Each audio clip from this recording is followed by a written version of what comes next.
আমরা বলছি যে এই জুলাই সনদে যতটুকু আমরা এগ্রি করেছি তার প্রতিটি অক্ষর আমরা পালন করব।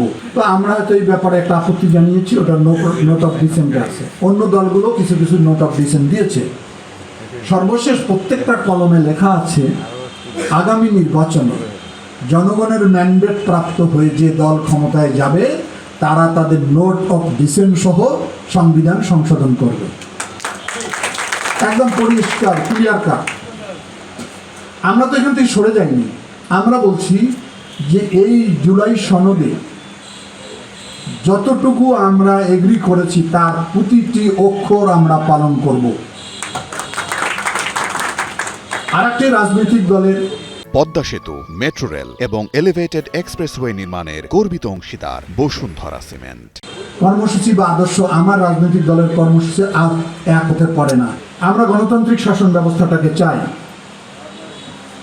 কিন্তু আমি ডাবল স্ট্যান্ড নিতে পারবো না। শরিয়া আইনে কিন্তু গণতন্ত্রের কোনো বিধান নেই, ভোটাধিকার নাই, গণতন্ত্র নেই। তো ওনারা সুবিধা মতো সময় শরিয়া বলে, যেখানে মানুষের ধর্মকে ব্যবহার করে মানুষকে করে। আবার যখন দেখে যে এ বিরাট একটা জনগোষ্ঠী গণতান্ত্রিক শাসন ব্যবস্থা, তখন আবার বলে গণতান্ত্রিক শাসন ব্যবস্থা কায়েম করতে চাই। এই কারণে কিছু কিছু ক্ষেত্রে মতভেদ থাকবে, আর মতভেদ আছে জন্য গণতন্ত্র আছে, নাহলে তো একদলীয় থাকে, আগে বাকশালের মতো হয়ে যায়। আমরা পরিষ্কার আজকেও প্রেস ক্লাবে বলে গেলাম যে জুলাই সনদে আমরা যা স্বাক্ষর করেছি সেটাই আমরা বহাল রাখবো। এখন আসেন গণভোট, বলে বিএনপি গণভোট মানে না। গণভোটের 4টা প্রশ্ন ছিল, 3.5টা প্রশ্ন সম্পর্কে আমাদের কোনো দ্বিমত নেই। আমরা যা বলেছি তা পরিবর্তন করা হয়েছে, যা স্বাক্ষরিত তা এখানে উল্লেখিত হয়নি।